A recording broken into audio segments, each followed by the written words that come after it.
सरकारने स्वतःच्याच हाताने लोकशाहीला काळीमा फासलेला आहे। तसं पाहिलं तर ही लढाई निवडणूक आयोगाबरोबर आहे, पण त्याच्यात भारतीय जनता पक्ष आणि सरकार का पडते हे आता उघड झालेलं आहे। राहुल गांधींनी कसं मतदारांची चोरी झाली, मतांची चोरी झाली हे सप्रमाण सगळ्यांना दाखवून दिलं। उघड प्रेस कॉन्फरन्स घेतली आणि एकदा त्यांनी विरोधी पक्षनेता म्हणून शपथपूर्वक सगळ्या गोष्टी केल्यानंतरही निवडणूक आयोग त्यांनाच सांगते तुम्ही ॲफिडेव्हिट द्या।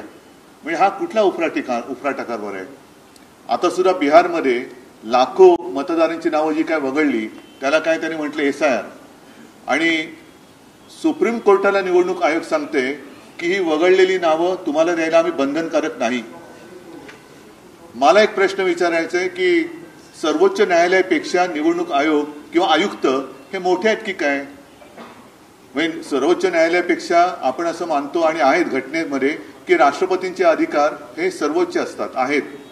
आता राष्ट्रपतींच्याही वरती उद्या राष्ट्रपती नाही काही सांगतील तर निवडणूक आयुक्त हे राष्ट्रपतींच्या बरोबरीचे अधिकार दिलेले किंवा राष्ट्रपतींच्याही वरती आणि सर्वोच्च न्यायालयाच्या वरती अधिकार असलेले पद आहे का?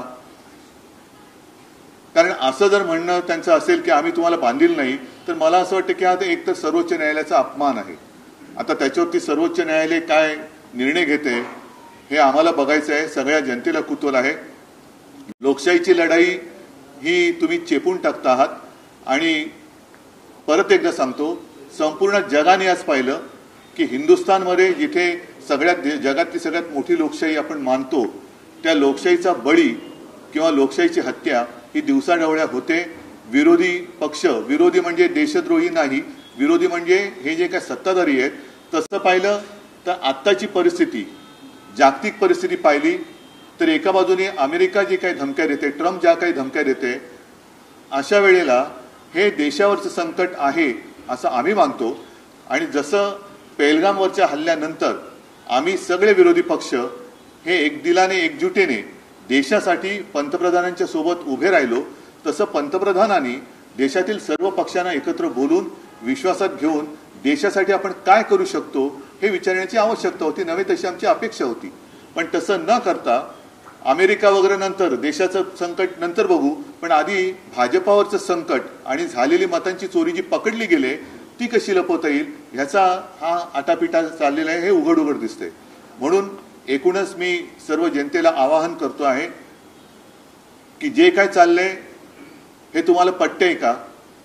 कारण भ्रष्टाचारांबद्दल आम्ही जो काय आवाज उठवलाय, रान आता पेटवायचा आहे।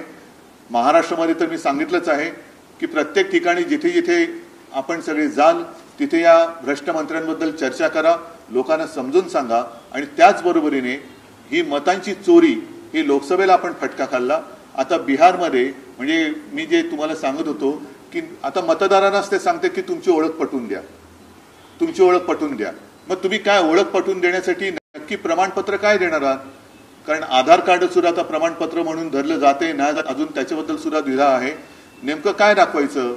कारण अनेक जणांना जे ग्रामीण भागातले आहेत आणि काही जे शहरी भागात सुद्धा आहे त्यांच्याकडे जन्माचा दाखला हा आहेच असं नाही। मग हे शेवटी जे काय चाललेलं आहे, म्हणजे तुम्हाला जे काय वाटतं की ही मतं आपल्या विरोधात आहेत त्यांची सरळ छाटणी करायची आणि जसं राहुल गांधींनी दाखवून दिलं तसं मतांची चोरी करून आपली मतं वाढवायची, हा संपूर्ण जो काही चाललेला आहे हा खेळखंडोबा आणि हा दरोडा आहे लोकशाहीवरचा। सगळ्यांनी मिळून त्याचा विरोध केला पाहिजे। त्याचबरोबर येणाऱ्या बिहारच्या निवडणुका आहेत, त्याचबरोबर स्थानिक स्वराज्य संस्थांच्या निवडणुका महाराष्ट्रात येऊ लागलेल्या आहेत, तर यामध्ये पारदर्शकता वाटेल असं? आता स्थानिक स्वराज्य संस्थांच्या निवडणुकीमध्ये त्यांनी व्हीव्हीपॅट पण काढलं। म्हणजे आम्ही जी मागणी आमची होती, एक तर बॅलेट पेपरवरती निवडणुका घ्या, व्हीव्हीपॅटवरती तुम्ही व्हीव्हीपॅट ठेवल्यानंतर त्या रिसिप्टची मोजणी करा, ती मोजणी कधीच झालेली नाहीये। एक काही थोडंसं एक त्याला काय म्हणतात सिम्बॉलिक अशी मोजणी होते, आता ते व्हीव्हीपॅट पण काढून टाकतात। म्हणजे आमचा व्हीव्हीपॅटवरती सुद्धा संशय होता, ती रिसिप्ट पडते की नाही, ती दिसते ती तशी खाली पडते की नाही। म्हणजे एक एक एक एक एक निर्णय हे निवडणूक आयोग स्वतःच्या मर्जीनुसार घेत चाललेले आहेत। म्हणून मी विचारलं की निवडणूक आयोग राष्ट्रपतींपेक्षा मोठे झालेत का निवडणूक आयुक्त? तुम्ही जे आंदोलन आज केलं त्याच्यावरती मुख्यमंत्र्यांनी असं म्हटलेलं आहे की आम्ही लोकांच्या प्रेमाची चोरी करतोय, जाऊ द्या, त्यांच्याकडे आज तोंड दाखवायला जागा नाही.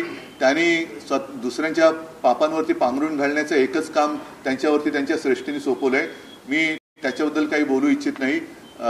एक तर दिल्लीमध्ये जो काही आज तमाशा जो केंद्र सरकारने केला तो अत्यंत लांछनास्पद आहे.